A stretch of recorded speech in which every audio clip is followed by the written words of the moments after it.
performance, just work on yourself and the performance will come, if that makes sense.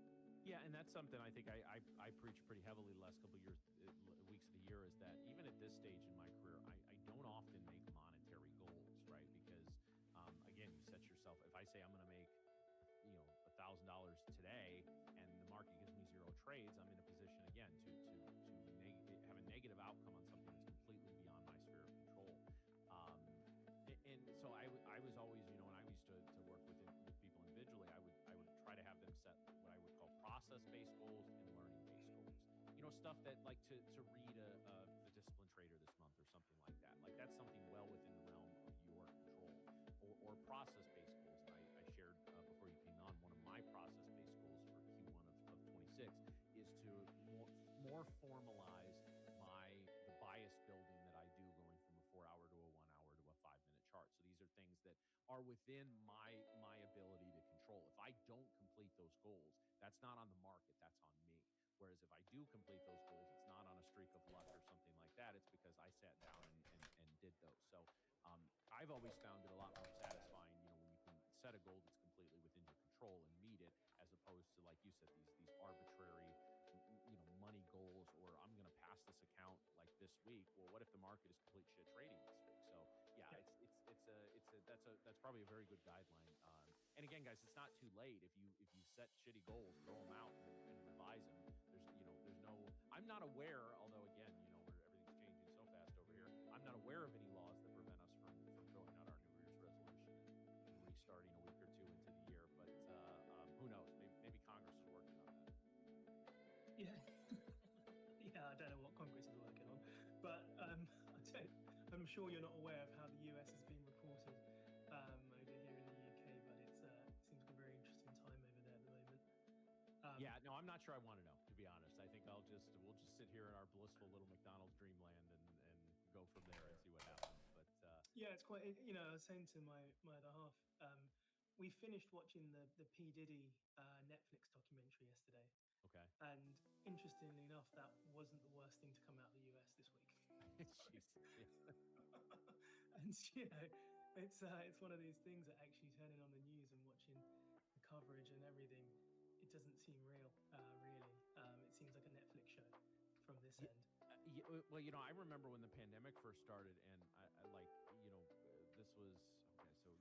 So we're all like sitting around, like, not knowing how long this is going to be. And I don't know if you watched, or like the phenomenon of the Tiger King, that was like the first major, like, big cultural event, like the world shared, because we were all stuck. And I remember having that same feeling to some of the stuff I'm seeing now. It's like, this isn't real. They made this shit up, right? Like I was thinking that, like, it is the most bizarre show I've ever seen, because consistently I said, this did not happen. There's no way. And like, we're all Googling it afterwards, and I'm like, no, it's definitely real. Yeah, it can be the same way a little right now. So we do have on deck, Tank. This is, I know you're a technical guy like I am, but we all keep an eye on the fundamentals. The morning move on this non-farm has been completely negated, and we're in a situation now where the Supreme Court is going to be ruling on the tariffs pretty soon. But I personally think that if the Supreme Court rules against the tariffs, we're going to have a battle in the markets today. And speaking of battles, it's time for the opening bell battle.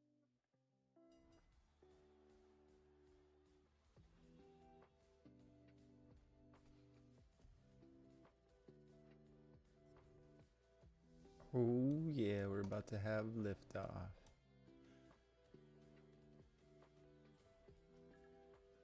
Let's get ready to rumble. Right, guys, so, it is time to lock in here.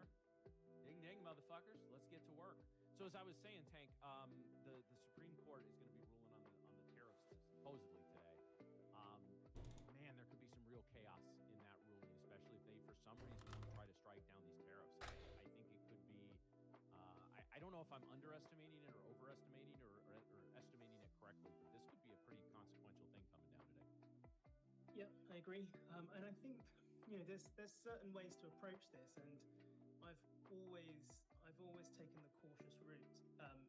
If you're going to be put in a position market-wise where you're not entirely sure how your system's going to react, or how the market's going to react to your system, don't Wow. participate. Watch, learn, and just take some information from it. The worst thing is sort of seeing big moves and thinking, right, we're in. I want to get in. I mean, we're looking at oil right now. There could be any reasons as to why. I don't know. I can imagine there must have been loads of people, probably whilst you were on this stream right now, that have just jumped into oil. They've just seen the bullish momentum and understand why. I don't know. I was having a look just before I came on, and I don't know if anybody's aware of what's happening in Iran at the moment. And quite simply, Iran, huge oil producer. So issues over there going to stagnate supply. It's going to affect the cost. So stagnate supply, potential sanctions on Iran, less oil, price goes up. So markets reacting to certain things, but one of the hardest things about trading markets that are reacting is understanding for how long are they going to react in that way. Correct. Usually it's relatively simple to work out a direction.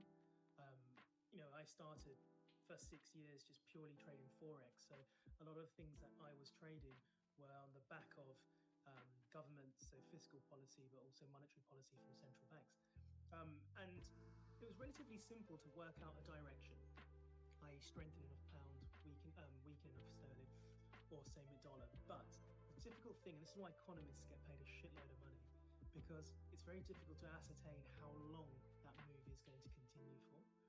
So i.e. a bit of news comes out, the market's going to react to it, we're all aware of that, but to what extent? Yeah. And that means that, something's such an uncertainty, be very careful getting in at all, because reversals, switcheroos happen all the time. And I think a lot of retail traders get burnt in that situation because they shouldn't have been in the first place, if that makes sense. Yeah, and we'll talk pretty consistently here on the show about like better to wish you were in a trade than out of a trade, and it's just, man, it has been I think one of those weeks where we've just been setting up for everything that's coming down today, and we're finally starting to see some pretty good movement here. But yeah, that's a good point, and I hope that people kind of take note of that.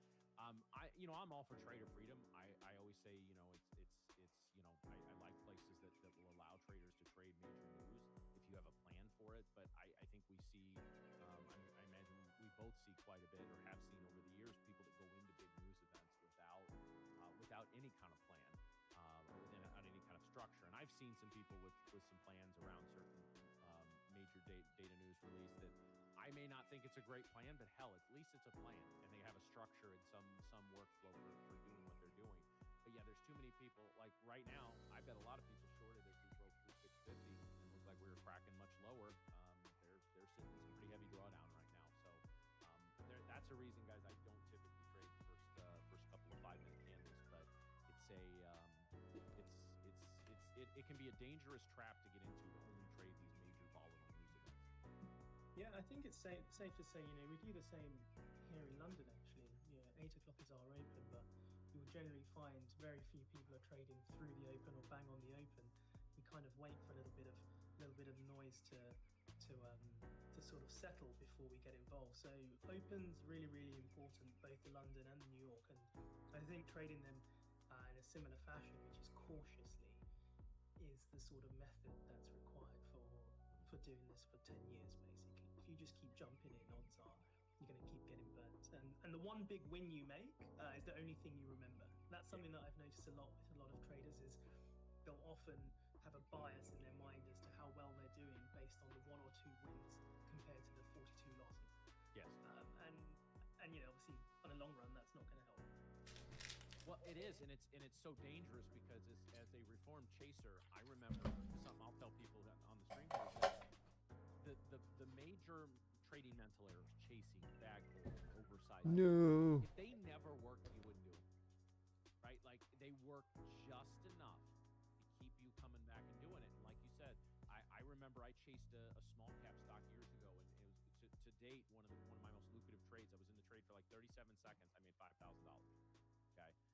And I gave it all back in the coming days. So it's like, oh, because clearly I can buy a stock that's up 250% on the day. It was one of those little small cap biotechs, and it'll work. Well, guess what? The market got every dime of that money back within the next 2 or 3 sessions. So like you said, you remember the big wins and not either a big loss or not some of the, again, if you make $1,000 on a trade, but then your next 7 are losers and they're all $300-400, you're net negative, and even if you're controlling your risk somewhat there. So it's a vicious mental cycle that you can get into. I see Ryan up there said the common issue with everyone I had sessions with was position sizing according to account balance. Is that are you guys running into that problem a lot with some of the live traders? Yeah, absolutely. It's a good point from Ryan. So I don't know if everybody knows that in Live Chess is what it's Coach Ryan. It's Coach Tex. But yeah, absolutely. Position sizing. It's difficult making a transition from the eval accounts down to live accounts of 20,000 live. Sizing's massive, and unfortunately, a lot of people don't realize that's probably the last thing you need to work on in terms of when you're setting up your trade. You need to identify where you're going to get in, identify where your stop loss should be, identify where your target should be. Okay. We are taking losses already. That's nice. Change your sizing to satisfy that risk. You don't start with your sizing and then put a stop loss wherever and risk too much or have a shitty stop loss. So it should be the last thing you do is actually enter the size of the position to satisfy all the parameters, which is obviously your risk. But unfortunately, it's I've spoken to so many people now. I've said to them, if I offered you $500 a day trading at the start of the week, and let's assume you were up 500 4 days and down 1 day, you'd take that all day. Everyone would take that as an offer. But yet the amount of people that are trying to target 3,000 days, and unfortunately sizing is a big issue because people are going too big and they're not placing stop losses correctly. And I think the downfall of most of our live traders is essentially not sticking to a plan, and they're not sticking to a plan because they're emotionally invested, and they're emotionally invested because they've over risked. It's a very, very simple sort of cascading waterfall there, that all you have to do is put a plug in the risk, and then once you've sorted that out, more than half your problems have gone. Now, yeah, it's a very valid point. I've really wondered about this. When you and Coach Tex do your sessions, do you guys, and I know you don't do them together, but do you like stack them and you can do like good cop, bad cop? Like you started off and you're like, what the fuck is wrong with you? You need to figure this shit out. And then Coach Tex comes in and like, no, man, it's going to be okay. Like, do you guys tag team it like that? In my last job, that's exactly how it was. I was always the bad cop. Even the company directors wanted me to give bad news. So I think actually we do our sessions separately, and we have different skills that we bring to the table. So I think I'll be the first to hold my hand up and say I've never done an evaluation. I don't know if that's blasphemous on this stream, but I've never done an evaluation. And I start, for 12 years now, I've been trading live funds. So it's difficult for me to completely understand the transition from sims and evals to live because I've never been on the hamster wheel. However, Coach Tex has, and I think that's one of his big USPs is that he's done evals. Well, it ran up to that. I don't know if we're gonna break free. If we do break free because I think there is space from this next zone of resistance, maybe 900. You can do them both in parallel. I haven't done that. So actually what we find is that a lot of our traders that are sort of initially struggling with the transition, Coach Tex will spend a lot of time with them, and then once they're sort of pushing on and doing rather well, or they've found their feet, then we'll find that I'll have a little bit more input with them because I've only been in the live world, and a lot of my clients here in the UK trade their own live funds. Prop firms aren't that huge here, certainly weren't 5 years ago, so a lot of people are just trading live money. So yeah, it's not so much that we're good cop, bad cop, but we're just have slightly different skills and therefore different approaches, if that makes sense. I just didn't know if you were like we basically have you set up to be like the Gordon Ramsay of trading, where you just come in and say, it's bloody awful. I mean, I'll absolutely call a dick a dick. So I think it's important that if people do well you absolutely say to them, well done. Okay, I'm the sort of person that, you know, if I'm at a restaurant and something is brilliant, I will tell the chef. He or she might not need to hear it, but I'll still say, you know what, I had that meal, it was brilliant. So I'm always happy to give good feedback, but when I give bad feedback, it's also just as relevant and honest. So I don't often give good feedback, but when I do, it's because I mean it. So I think it's important to have both. And I think you need to have a thick skin. You know, if you're a bit, you know, I don't know if you have the same phrase in the US, if you're a bit wet, you're going to struggle in trading. You do need to have a thick skin. You do need to realize nothing is personal. I think that's, again, something that Gordon Ramsay's often said, it's not personal. If you can understand it's not personal and the market is not attacking you and other people aren't attacking you, and you take full responsibility for your actions, then you can improve and develop. But if you're sort of always going to blame other people, if you're a bit wet and you can't take criticism and you can't take constructive criticism, then you know you can't do well in this. So something I've noticed, and this is getting a little deeper. Feel free to, if you haven't seen this, you know, call me out on it. But I seem to have noticed in the years that I've been working with traders collectively, the last couple of years especially, and maybe this is because, you know, the prop firms are getting very big and all that, but you know, we can exist in these bubbles in our personal life, right? Like if you're a fan of a particular sports team, or speaking politically or anything like that, between social media, between friend groups, like you can isolate yourself around a ideology, whether it be, again, you're cheering for a particular team or you know, support a particular politician or side of the political aisle and all of that. And I've noticed a big absolution of like personal guilt in a lot of this stuff, where, you know,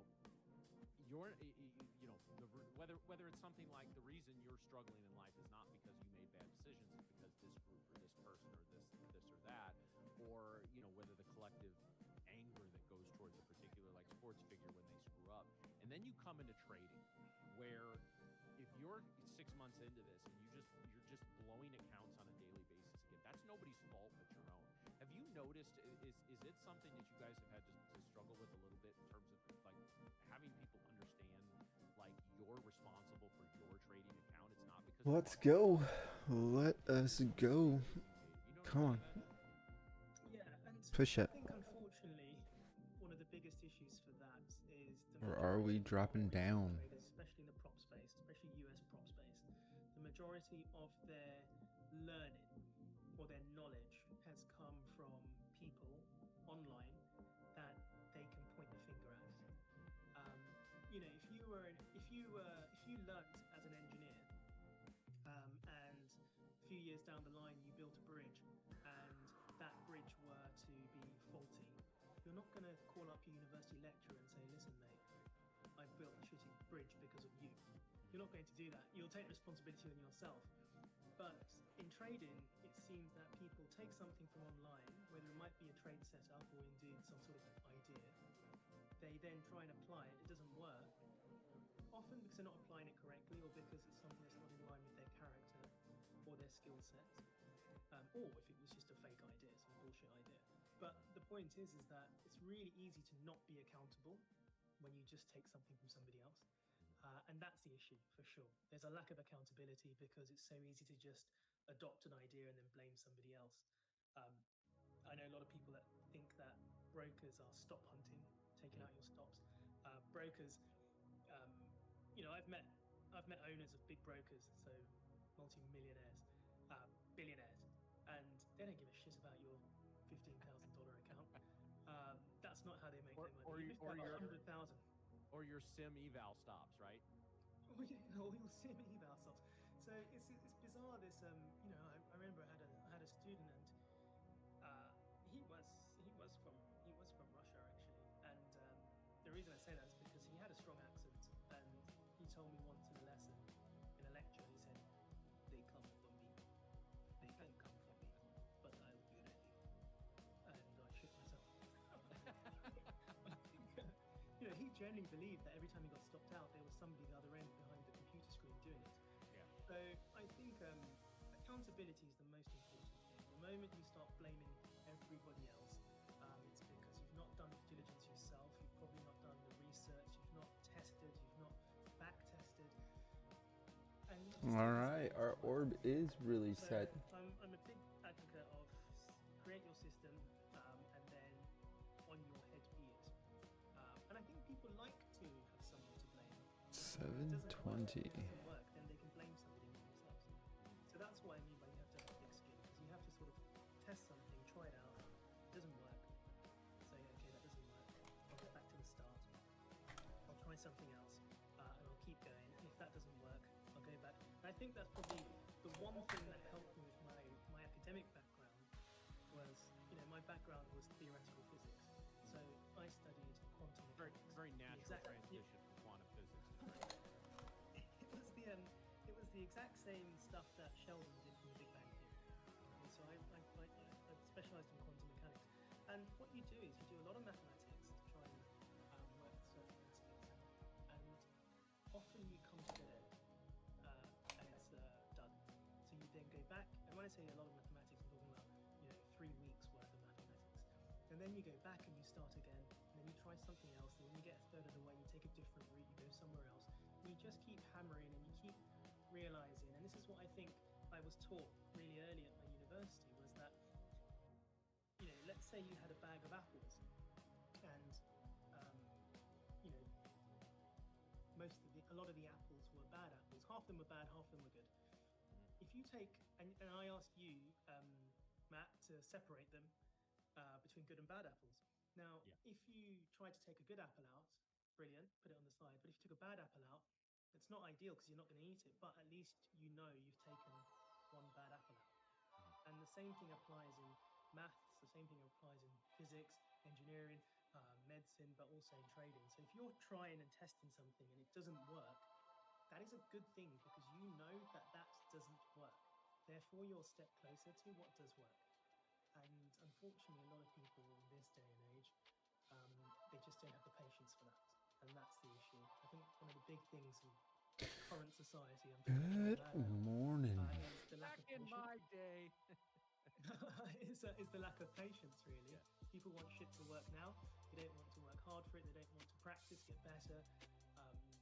Failure. People struggle with failure all the time. Just telling somebody no. You talk to, I don't know what the newest term is. Are they Gen Z? Are they millennials? I don't even know what the newest. I think the youngest of the youngs are like Gen Alpha now. I think it's like, okay, so, we come up with a new one every 5 years. I don't know. Yeah. So I think, if you spoke to these people and they asked you something, you just said no, straight to their face, I don't think they'll understand how to deal with that. And it's something that's, oh yeah, but can I have this then? But can I at least have no? It's just a flat no. They'll struggle with it. So I think that's something that a lot of people are struggling with. And I think understanding that a failure is just one step closer to the successful method. And it's the same with trading. But you have to be consistent. So I've always said, if you're going to test something, consistently test it. Because if you randomize your approach, you're never going to know whether it's worked because it was correct or whether it's worked out of luck. So you have to systematically apply something consistently, identify it's failed, and then make a change. But go on. Absolutely, yeah. No, I just wanted to say, guys, we're just sort of pogoing between the +1 and -1 standard deviation on the NQ. Our 5-minute ATR and our standard deviation width are getting very close. That's a red flag for me in terms of my trading. It means we're moving without going anywhere. I actually, Tank, the analogy I use for this is I call it a politician's market, because politicians can talk a lot without actually saying anything, and a politician's market will move a lot, but it won't actually go anywhere. So we're seeing a little bit of that right now in the NQ, guys. I did see people asking about the Supreme Court decision. It is the Supreme Court decisions begin getting handed down in about 11 minutes. I think the general consensus is that one will come out very quickly and possibly even first. So be very careful if you're in a trade over the next 10 minutes. But we don't know that for a fact. The Supreme Court is very much like in a lot of ways, very much like your grandpa growing up. He's just going to do what he does when he wants to do it, right? And to hell with what anyone else thinks. So, boy, I imagine, Tank, it must be I mean, of course, I'm not speaking about Tradovate TV specifically, but just sort of the industry in general. You go from hanging out in a room with a bunch of like quantum physicists publicists and doing all that to in an industry that has a bunch of people with neck tattoos screaming on YouTube. That's got to be a hell of a culture shock for you. Yeah, to be honest, it is quite different. It's really interesting because I have transitioned from institutional to retail in the UK and then to working with high net worth individuals here. But then now I'm online with the prop people, and it is very interesting. And I'll be honest, I really like it. It's kind of like I was talking to somebody in the pub the other day about it, and I was talking about it's kind of like the Wait, evolution. they have pubs in London? That's news to me. Wow. Yeah, it's where we go for everything. Yeah.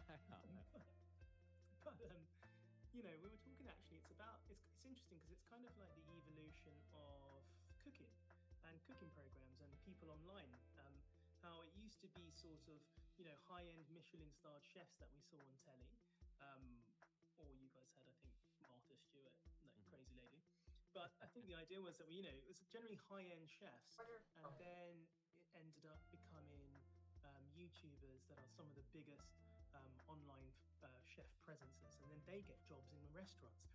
And then you see the top chefs trying to actually jump onto the media and jump onto YouTube.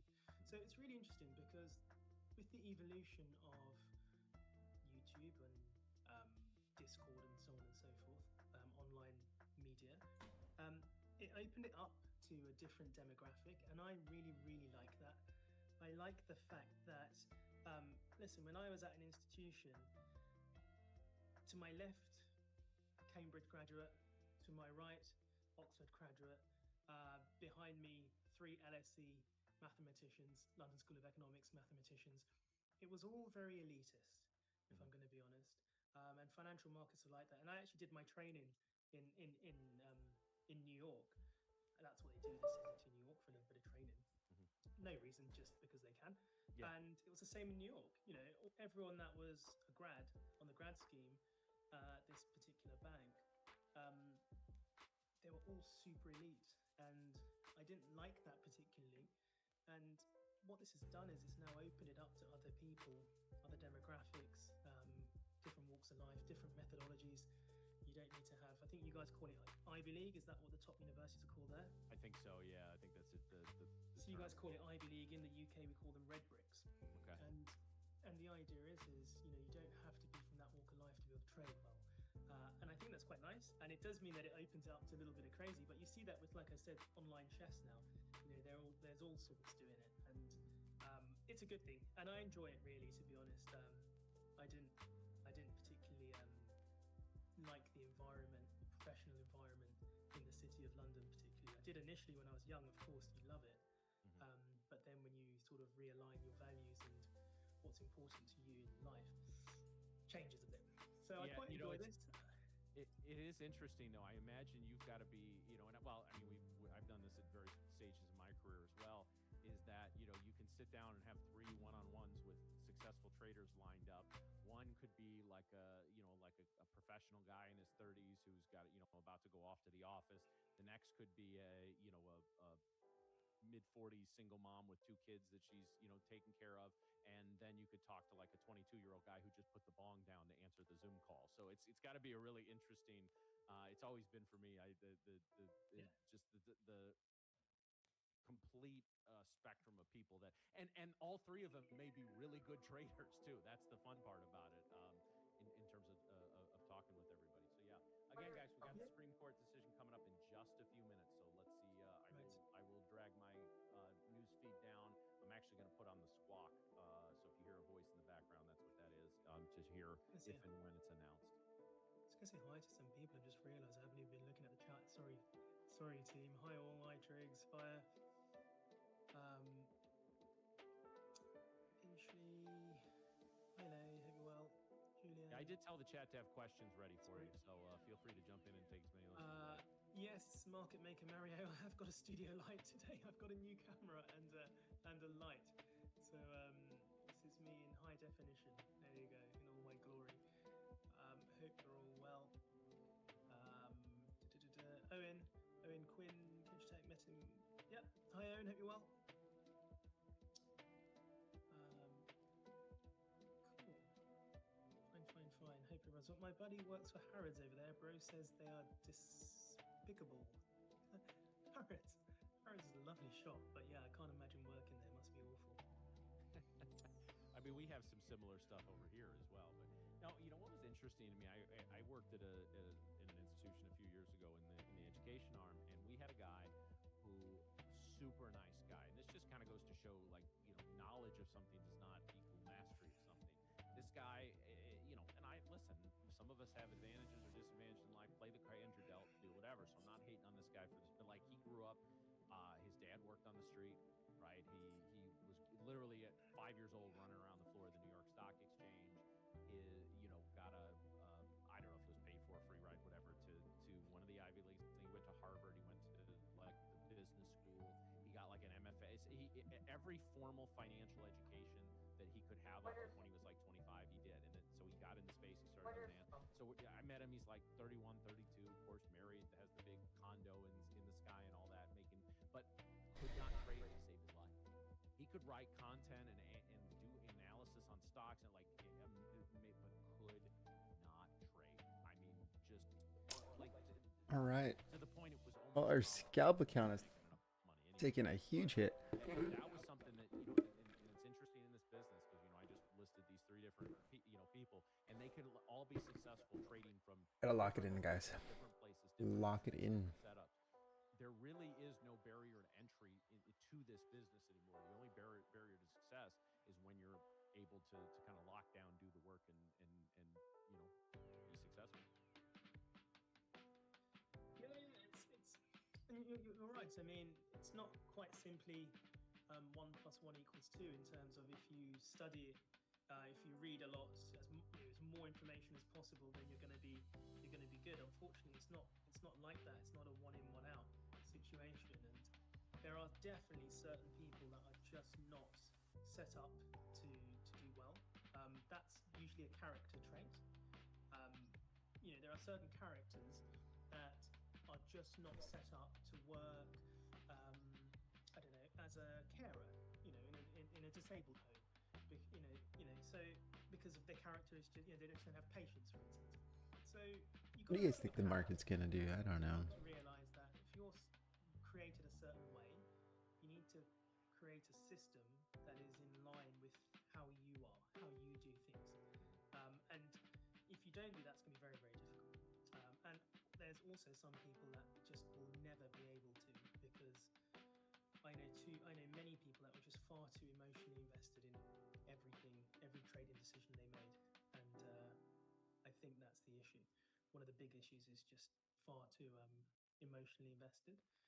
But it's a big difference, you know, pulling the trigger. Traders get paid a lot of money. When you're at an institution, you have so much support. You have economists writing, you know, 1 million words a week. You have technical analysts studying 50 assets over 4 different time frames. You have HR departments that are looking after you when you're not well, making sure that you're okay. They're taking care of your salaries, your bonuses, so on and so forth. There are medical teams. You have food. You don't have to worry about food. You go to any investment bank, you know, they'll bring food to you, so you don't have to leave your desk. You got a lot of support, and all you have to do is pull the trigger. And usually, all you have to do is pull the trigger, and that's the most difficult part. So I think that's something that you guys met my friend Coach Dunk, or Duncan. It's not yet officially a coach. I think he called him Sean last week at the start of the week. That's who they told me the guest was going to be. I'm just working off what I'm told in the background, man. He's right. As he said so eloquently, he's been called a lot worse. So I think you know, it's been a fucking week around here, man. All right. You've done so well. I think, guys. Oh, here's that decision. I don't have the right to do giveaways, but if anyone can show Matt some love, he's been holding the fort by himself this week. We've got to Friday now. I don't know. Just a shout out to Matt. I don't know if you can be bothered. You can write Matt in the chat just to show some appreciation. He's done so well. You know, it's awful, really. I know it's difficult to be on a stream by yourself, so you've done really well, mate. Well done. I appreciate that. Yeah, I appreciate that. Yeah, as I said Monday, when some people were asking me where Nick and Mary were, I said, listen,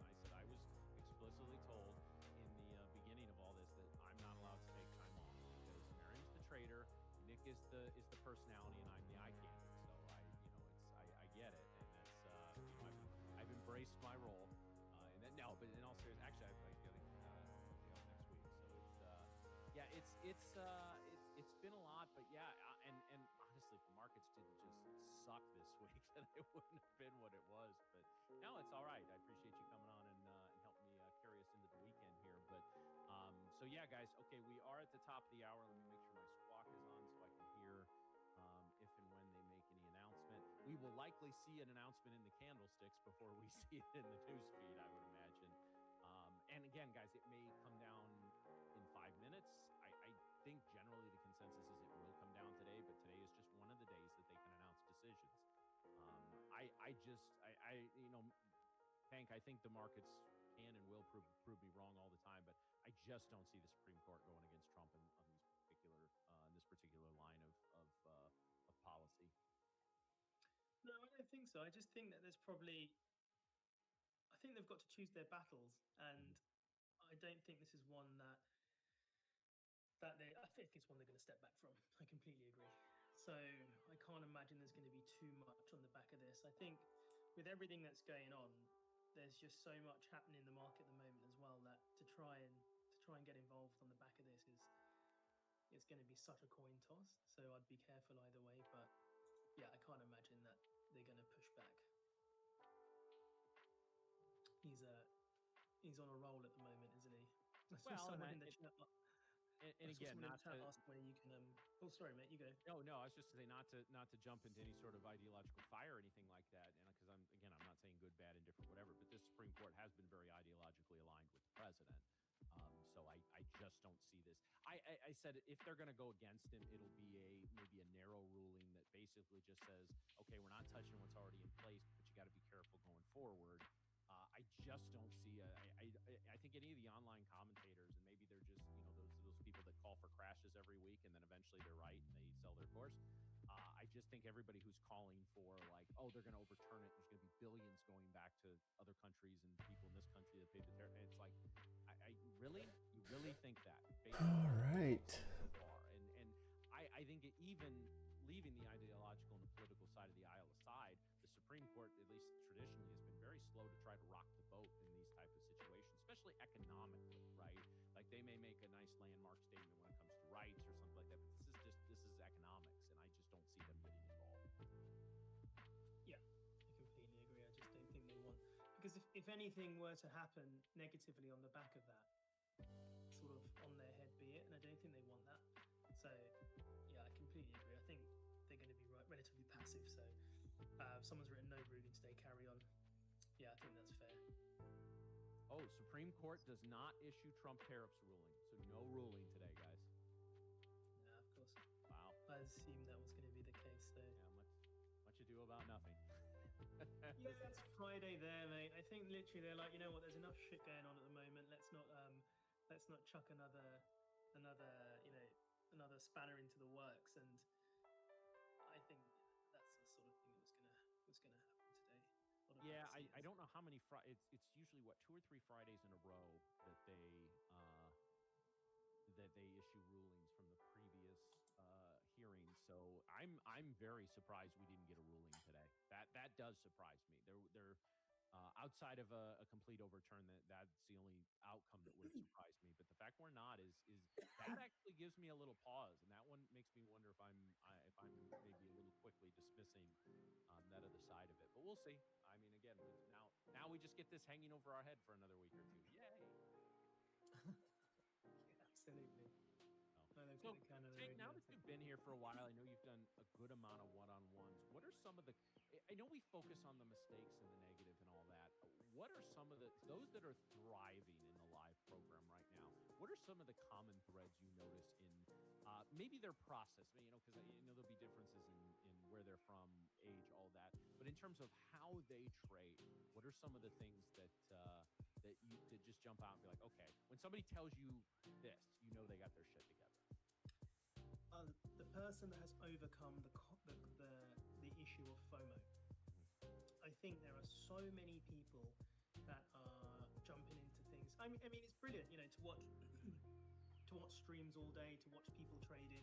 It's it's good to get ideas, but it does lend itself to not trading how you should trade, i.e. your own system. So I think the concept of the sort of person that sort of says, you know, I saw a big move on ES today, but it wasn't in my wheelhouse. It wasn't. All right, I don't even know what we're doing. Now I think these sorts of Where are we bouncing from? Where is it going? And leave money on the table when it's not in line with their system, because they know when they do get involved, their probability of success is high. So I think that's a great trait to have, the ability to not be in a trade. I think that's what a lot of my colleagues on the trading floor used to say to me, is that they used to love the thing that they liked about me the most, or they were envious about me the most, was my ability to not have to trade. So I think that's something that I've realized. The sort of people that are itching to trade and always want to get in, and they get in, and if someone says something, they'll get into that. And if you say something, they'll get into that. If Nick says something, they'll get into that. These people are never gonna find their own way, their own system. So it's the ones that kind of say, right, I saw that Matt took that and it was brilliant for him. Great. I saw Miriam took this short. It was good for her. Fine. But I was still waiting for my setup. So that whole ability to negate FOMO is a really good trait. And it's difficult if you spend a lot of time watching other traders. So I can understand how that's difficult. But watching FOMO's those a big bozos that stream on YouTube, right? So this is the thing. I mean, it's really useful to watch you guys, because it's really good to see different mechanisms. Because in my opinion, when you do create your own strategy, you're not creating it out of thin air. No. You're taking a little bit from here, a little bit from there, like creating a really good song. You know, Ed Sheeran doesn't just create a song out of thin air. He's taken a little bit of inspiration from here, a bit of inspiration from there, something from here, and then you create something. And I think you need to do that with your trading. So actually watching other people is really useful. But the issue is that then if you become just a copycat, and if you just jump into what everybody else is getting into. So that ability to understand your system and only apply it and not have FOMO, that's a really strong trait. That's actually one of the reasons that I didn't have Instagram until I started working at Tradovate, because I saw lots of people that did have Instagram, and I noticed that when we were doing something brilliant, they were often looking at someone else doing something even more brilliant, or we'd do something brilliant just so they can show to somebody they did something brilliant. And it's just a never-ending cycle. And I think that's kind of a similar situation when you're always watching other people taking trades and so on. You could get sucked into thinking, right, I have to do that, I should do that, I'm going to take that as well. That's the easy option. So yeah, negating FOMO, really, really important. But also, I think having a systematic approach. Having a systematic approach, and by that I mean they've got it clearly set out what they're trying to do on any given day. Guys, if you just approach the day willy-nilly, randomize your approach, you're never going to make progress. So I think it's important that you really understand systematically how you want to approach markets and what you want to develop in yourself. It seems ridiculous, but traders get paid a lot of money because it's difficult, and they make careers of it, but there's a lot of work that goes into it. And I think once you've understood that there isn't a shortcut to this, you don't have to trade for 15 years before you'll make money, but there isn't a shortcut to this, and there's always constant development. I think that's something that's really important as well, is you need to be malleable and understand that you need to develop, and what is working well for Q1 might not work so well for Q2, simply because market conditions have changed, the drivers are different, and therefore you have to be adaptable. So I think once you've understood that, adaptability and systematic development, you can make progress. Now, the traders that are kind of randomizing their approach, we have, it's a phrase, pinning the tail on the donkey. It's not going to work. So even if you get it right, you might not realize you got it right because you didn't know why you did that in the first place. Yeah. So a lot of people throw away good systems because they weren't sure why they actually did that. So systematically testing and approach, developing your trading is really, really important. Sounds boring, but I've said to a lot of people that unfortunately a lot of trading and a lot of things around trading are boring, but the fruits of trading and when you actually place trades and things work, That's the exciting part. Similar to, you know, being a professional athlete. For professional athletes, not eating KFC is boring. You know, eating clean, lean food is boring. Going to bed early is boring. You know, not drinking, not going out and partying is boring. But when they play their game, come game day, they're at their best, optimum position to play. They enjoy it, and then they enjoy the fruits of that labor, i.e. a salary and bonuses and stuff. So you've got to understand that, unfortunately. I think a lot of people just think that it should just be fun, fun, fun, glitz, glitz, glitz. It's not like that, unfortunately. There's a little bit of graft that has to come to. So I think once you've realized that, and our live traders that are doing well, they definitely have realized that. A lot of them have been chewed up, spat out, resets. I think that's also a good thing once you've actually had your ass handed to you a little bit, and then you learn and you come back. So these sorts of things, unfortunately, I think are required for you to try and make it difference. I see the question up here. Ozampic says, how do we deal with the withdrawal symptoms from not trading, though? The itches drive me insane. Well, first of all, Ozampic, depending on where the itch is, you might want to get it looked at. There might be a cream that can help you there.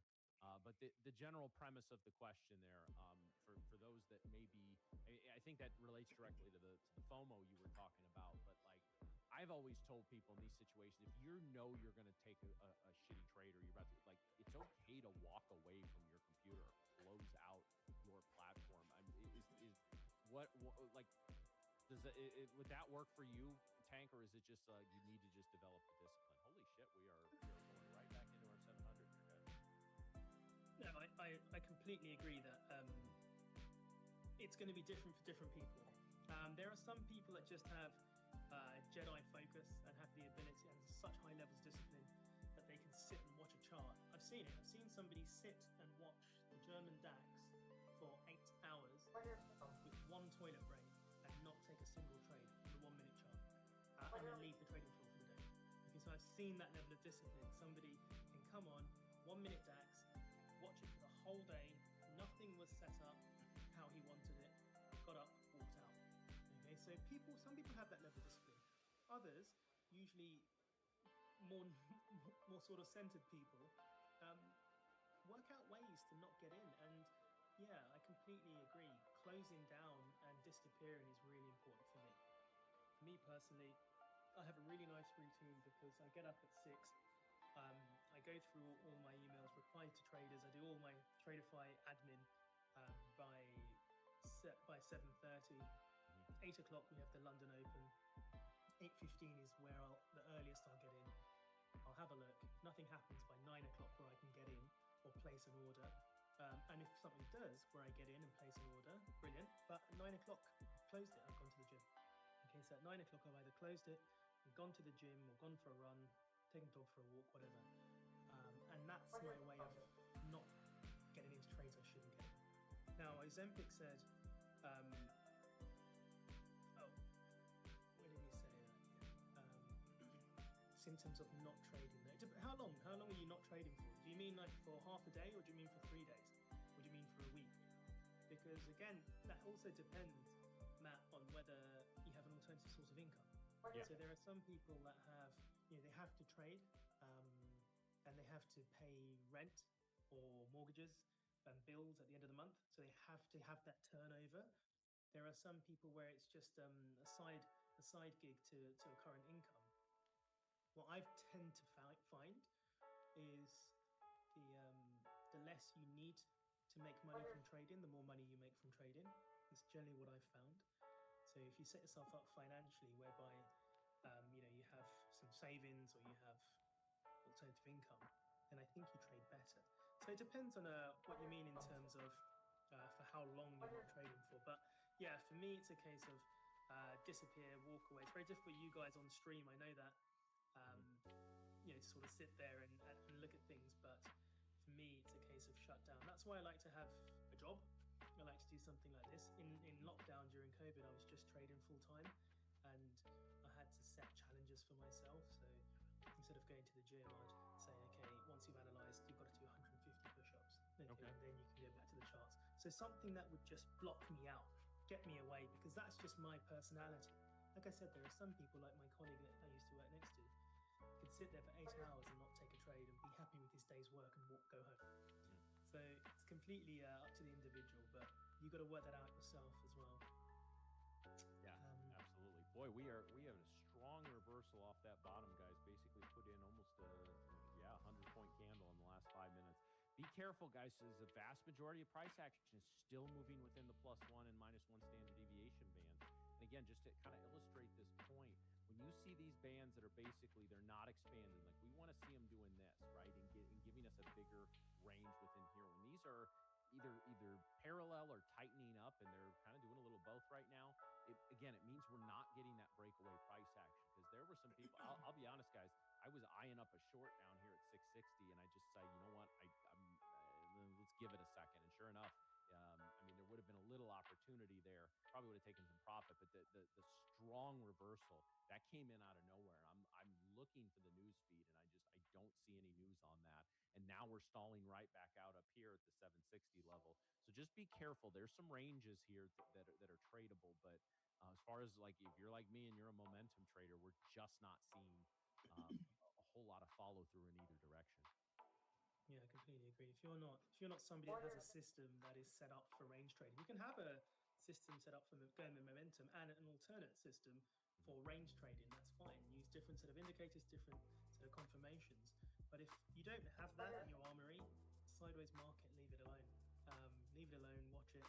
Have a chat. Do your laundry. It's Friday. Do what you need to. But if you're not set up to trade sideways and ranging, don't get involved just because you're seeing big moves. It's not gonna be helpful. I just seen a question here from Loving Nature Guy. Hashtag how to overcome from revenge trading after a loss. Obviously tricky. I think probably the best thing to do is analyze the trade, work out whether it was a systematic failure, i.e. you messed up in your application, i.e. it was a trade you shouldn't have been in. You know, you got in, you shouldn't have been in it. Have a look and see whether it was simply conditions. If it's just the market, if it's a perfect trade, but it was just the market and you lost that one, so be it. But I think one of the biggest issues with revenge trading I've noticed is when people lose and they lose too much. Now, the question is, how does one define too much? Too much is an amount that if you were to lose it, it would, 1, piss you off, 2, get you frazzled, 3, financially cripple you, which is way too much, 4, it will make you do stupid things. So, like I said at the start of this, a lot of this is about risk, and I think that if you're finding yourself emotionally affected by a loss, it's probably because you're risking too much. Now, if I got stopped out in trade, I really wouldn't care. And I really wouldn't care about it because it's an amount that I'm happy to lose. I know someone's got annoyed at me when I said that phrase before, happy to lose. But you have to understand that it's part and parcel of trading is losing. So if it's a loss that wasn't so significant, it didn't affect you negatively, then it's a good loss, if that makes sense. If it's a loss that, you know, if you know that you're going to get punched in a boxing match, and you just take one little jab to the shoulder, you know, it's not a bad punch, is it, to take? So I think that's the same sort of logic. So revenge trading often comes on the back of people risking too much. So risk a little bit less. It also comes on the back of people taking a trade they shouldn't have taken. Because if you take a trade you shouldn't have taken, you think, oh, you know what, I should have been in that, but I'm going to get into something else that I should be in, or something like this. So generally, I'd say try and just review it. If you're really frustrated and you really feel like jumping back in, shut down, go and do something else, go and do some admin, house admin, do your washing, prepare your food, do what you need to. I think that's the best option, really. Yeah, that's. But you do need to review. Yeah, absolutely, and I think that's a good way of putting that. And I like to, I meant to follow up on this with you a few minutes ago when you were talking about some of the stuff you did when you were trading through COVID. And like for me, I was running an options room at the time, and yeah, I remember it was difficult because, you know, I mean, I have a dog. I can take him for a walk. It's just about he's always up for a walk. So that was sort of my getaway from the charts for a little while. And as a swing trader, that's, you know, a lot easier to do. You can take a whole hour off and not feel like you're going to miss anything. FOMO was really only a thing when I was earlier in my career. But one of the things that I think you hit a good point where people are getting into these situations where I've always found those that want to be successful in trading and are willing to do the work and put it like they have at least relative to everybody else, a really good chance of succeeding. I've always found, I don't care what somebody's work ethic looks like or where, you know, where how smart they are, if they need to be successful in trading because, like, you know, for the reason you outlined, maybe they lost their job or they're in a precarious financial situation. Guys, like I've seen too many people over the years that I've worked with that'll put 10,000 in an options account and blow it within a day or two, right? And in what was that, a GC? I'll look at that in a second. But to me, it's no different when people are running up 10K or I mean, there was somebody in here the other day that was 10K in 10K in credit card debt on evals. And that's no different because you don't have a plan to pay that off. I've always said never put your evals on a credit card, but that's, you know, it is, or at least you don't have the money in your bank account to pay off. But yeah, if you notice that where somebody maybe comes to you and says, I need to be successful, and then they put this really big pressure on themselves. Yeah, absolutely. I think that's the worst case scenario. When I was lecturing at a trading academy in London, I had a lady walk in and she was a lovely lady, very bubbly. And she said, hi, my name's Andrea. I've just quit my job. I have a mortgage, so this has to work. That was her introduction. And to be honest, I shit myself because I thought, hang on, she started out with this has to work. She never traded before in her life. She's quit her job. She has a mortgage. Now, the issue there is that any setback is times 10 because it didn't work immediately, and so, you know, she got really stressed. So for sure, if you're in a bad spot, it's tricky to you got to break it up. As far as I'm concerned, I've got lots of people, lots of clients that were trading and have created some sort of debt. Now we have to look at whether they have alternative sources of income to take care of those debts, first and foremost. You know, we have one lady, a live trader at Tradovate, for instance. She's paused at the moment because she had a lot of student debt, but she had a very good job. And so she's making good money from her job, but she wanted to get rid of her student debt by trading. And actually, she was creating so much pressure for herself that she was losing more money from trading, adding to her debt. So we kind of said, you know what, stop trading.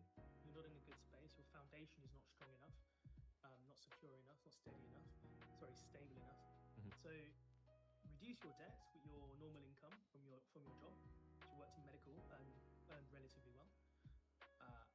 Pay off a chunk of your debt, your student debt. We had a figure in mind, and we said, once you get to that figure, will you feel a bit more comfortable? She said yes. I said, okay, well, once you get to that number, then we'll come back to trading. So understanding where she was and how she felt in the moment, or once she got to that level, you have to work out that's the correct time to start trading. So it's really dangerous to trade when you're not in a stable position. I've had, you know, you might like this story actually. When I had a pastor, so a holy man, a priest in the Cayman Islands, and he's based in the Cayman Islands, and he spoke like that. He generally spoke like how you see it on TV programs. And he was trading, which was crazy. Okay, he was a Cayman Islands priest, and he was trading, and he was about $300,000 offside, okay, on his account, and he was long and short of euro dollar. And if he was making money on his long, he was losing money on his short. So he had so many positions both ways, but he had found himself about $300,000 down. Now, obviously, he came to me and he said, I need this to work because, you know, I said, the only way you can do this, unfortunately, is to take those losses and realize those losses, put them all together, and then start again. That's the only way that was going to work. He said he couldn't do that because the money wasn't his money. It was money that he had acquired through the church. So I was going to say, this story's getting a little dicey here. Like, I think if you tell more of it, we're all accomplices at this point. It was unbelievable. So, and then it turns out that it was parishioners' money and charitable money that he had put on the markets, and he needed it to work. He couldn't take the $300,000 loss because it'd be realized. And I said, you have to. And then I never heard from him again. And I didn't do the research to see whether he's sleeping with the fishies or not. But I also know what happens on the Cayman Islands stays on the Cayman Islands. So I'm guessing the Cayman Islands got to do priest. That's wow. Yeah. So there are lots of people, unfortunately, that come to trading in a really unstable position, and it's really, really dangerous. When you're fragile, when you're emotionally fragile. We've had, it's all confidential. All of my sessions are confidential, by the way, when I do sessions with clients. But we had one lady, for instance, was going through the IVF process, and she was going through the IVF process by herself, actually, to become a single mum, and she was down to her last 2 eggs. And can you imagine being in that emotional state, being down to your last? So financially, she was actually in a good position, but emotionally, she was in a really terrible position. And what she was using trading for was just getting little wins. So the little wins from trading were helping her because the current life situation was a relatively negative one. So it was really dangerous. So unfortunately, we had to try and work out a different hobby or a different thing for her to try and achieve.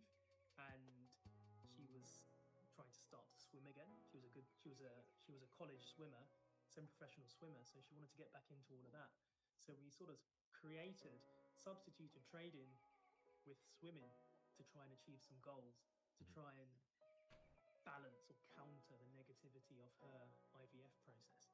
So a lot of the sessions I do are not technical. A lot of the sessions I do are about the individual and psychology and emotion and understanding the position they're in and how to optimize that. But yeah, really dangerous to come to trading when you're financially really, really needing it to work, or if you're emotionally needing it to work, as a little win. So you've got to step back and have a look, unfortunately. So I was just noting this news feed, guys. Maybe this is why we had the muted reaction to the jobs. That Trump posted unpublished jobs data early on social media yesterday. So maybe that's why we had a muted response to the NFP. Trump's just putting it out there ahead of time. Gosh, what a guy. If you can get 300K off. Now, I think he was leveraged, Hassan. I think that's why he managed to be that far offside. I think what he had borrowed in total was like 100K or something like that. That was like the trader. I can't remember the ticker. It was a small cap biotech. It was K-Bio because this was Martin Shkreli's whole thing. So this trader is a retail trader, and he had about it was like 30-40K in his personal account. It's a younger guy, life saving. He was like leveraged short K-Bio. He had like shorted the whole thing and went, and like every dime of his account went to bed. And then after hours, like Shkreli announced something I don't remember, and it popped the stock like 200%. So this guy went to bed with 30,000 in his account in shorts and woke up owing E-Trade about 140,000, I believe. They liquidated him and basically said, yeah, we're going to go ahead and need that money. I don't know what happened to him. He set up a GoFundMe. I think he raised like $500. He became a very, if you Google K-Bio short trader, guys, you'll see that it's an interesting story, cautionary story. But to me, a lot of that, again, like I said, is no different than putting 5 or 10K worth of evals on a credit card because you're just going to get the payout. Well, maybe not. Then what do you do? I've always been a big advocate, and this was something that was kind of got in my head early in my career, is to treat your trading. And I know we've nibbled around the edges of this, but I've always said, I've always tried to say this very succinctly on this show.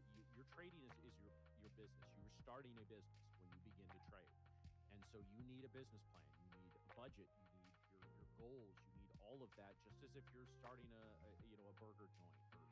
Or, like I said, I got friends in the restaurant business. Don't ever get into the restaurant business. But you're starting any business, it should be no different. You're going to commit $5 grand, $10 grand, $20 grand it's you know, the analogy that I use is if you have a friend, and let's say it's a friend you trust, you like it's somebody who makes money, a good business sense. This isn't like your desperate cousin or uncle who always comes to you for money around the holidays.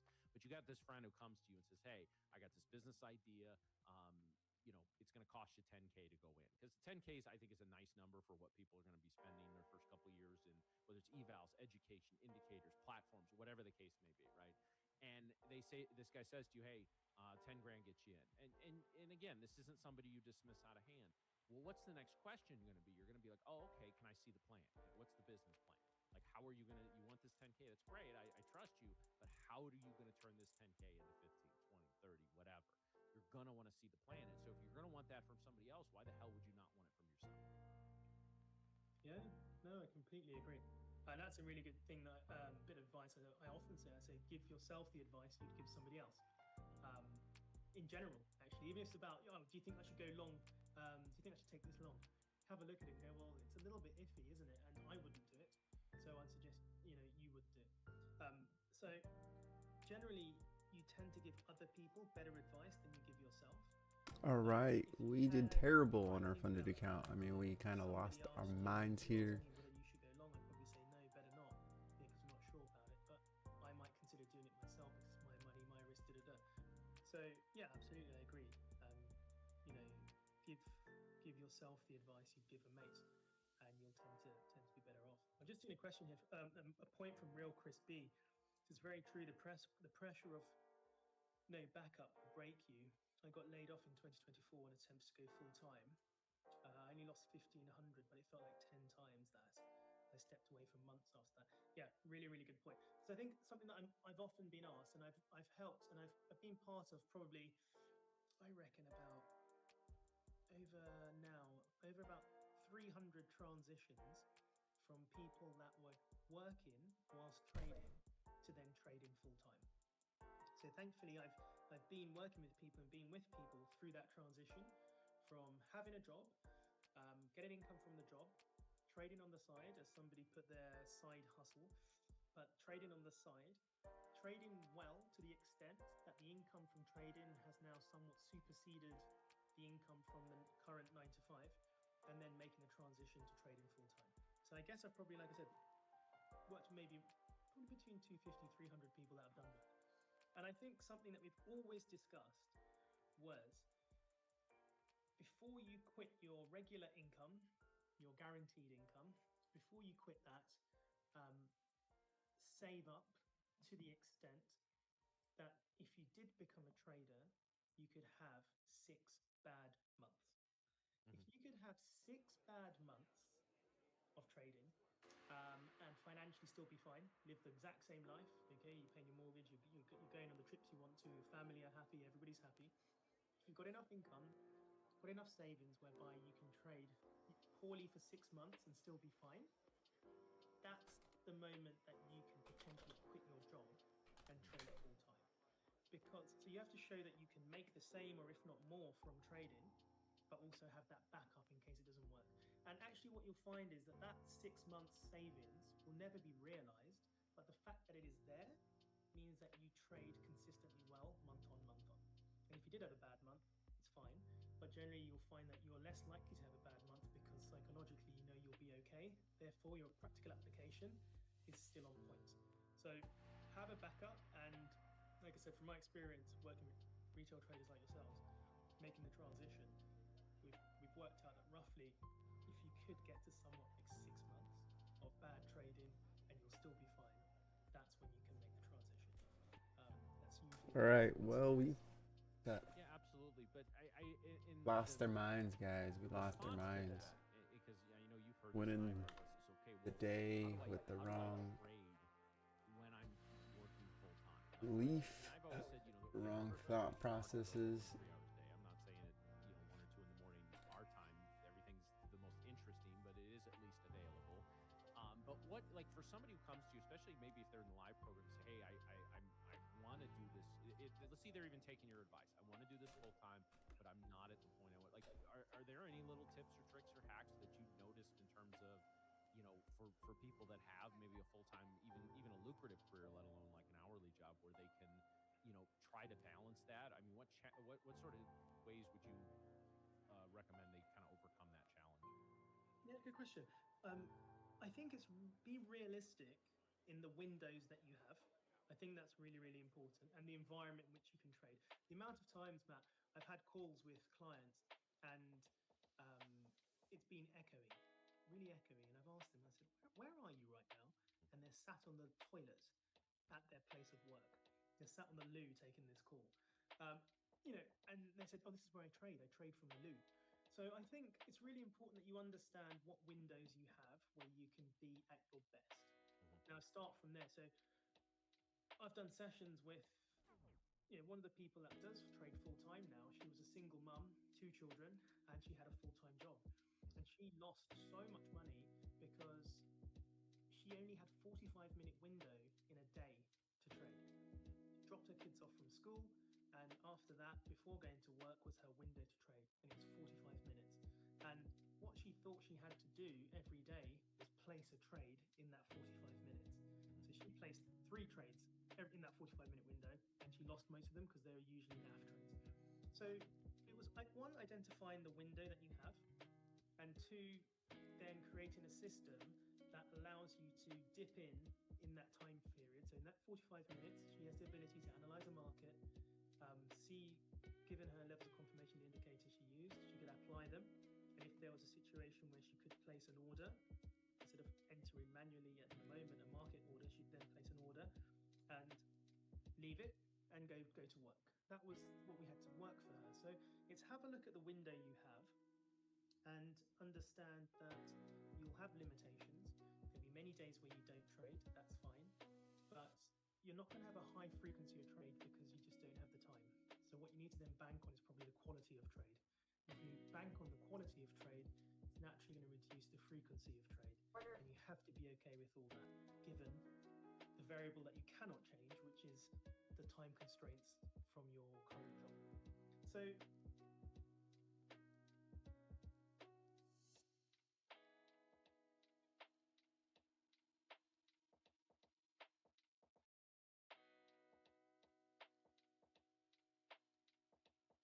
I think it can always be worked, and that's something that I quite like about trading, is that anybody usually in any kind of circumstance has the ability to place trades, but you need to really look at yourself in the mirror and write down realistically when you can trade. I know a chap that said, "Oh, I can trade when I'm watching my children swimming." So he had to take his kids swimming, and he said, "Yeah, I sit on the rafters and I'll watch them swimming. I can trade in that time." So you absolutely cannot. You absolutely. I don't know if anyone's ever been to a swimming pool. It is so hot. It's so humid. It's like perfect nap environment, apart from the screaming kids. Yeah. And I said, I said, you're not going to trade in that environment. It's not conducive. You're not going to do things correctly. You're certainly not going to do that off your phone. So we had to work out a moment in the day. He had 2 moments, 2 windows in his day, realistically, where he could trade. And on some days, he couldn't even have those windows, and that's fine. Be okay not trading. So I think it's a case of, loads of people do this around current jobs, but it's be realistic with your time constraints, your windows, be realistic with your trade frequency, and you've got to then alter your potential levels of confirmation and be happy to not take a trade, unfortunately. That's how it's going to have to work around work. A lot of people struggled with COVID because they had really good systems that were created around their 9-to-5 office job. Yeah. And then when they ended up working from home, they fucked it. They actually found themselves having more time and losing more money than when they had the constraints of their job. So it's not a case that more time you have, the better it's going to be. It's just all about quality time. Yeah. I think the structure of your day and the routine is very important as well. I know it took me longer than I'm probably proud of that making the adjustment of doing this show and trying to, because the majority of my trading was traditionally done in the first 2 hours of the market. And so it took me about 2 to 3 months really because I had the same routine basically since I started trading futures full time about 6 years ago. And even before that, when I was trading options, I was at least in front of my screens mostly at the same time, and to have all of that disrupted, it took some adjustment, and I still am nowhere near the volume of trading that I was at that time. And I'm adjusting to trade more in the afternoons now. So I've always found to be very slow to make those big adjustments, because I don't want to be putting too much money on the line. Yeah, that makes perfect sense. I mean, and that's a perfect adjustment you made. When your environment changed, reduce the risk. If you're not in your optimum environment where you know you can give 100%, you find, because of some circumstance, but you still want to be able to trade, reduce the risk. And that's all you have to do, because otherwise you're just going to set yourself up for big failures, and failures that are going to hurt, because maybe you shouldn't have been in it. So yeah, that makes perfect sense. If you're moving house, if you haven't got the right setup, if you've lost a monitor. I know loads of people, for instance, a monitor dies, one of their screens, and they say, it's going to take 3 days for a screen to come. Maybe don't trade for those 3 days if it's really going to affect you. If you need your monitors. So, or if you do trade, reduce your risk. So I think that's the perfect thing you did was to reduce your risk. I've been doing that for years. It works great depending on. Oh shoot, I gotta go. All the loves, guys. Peace.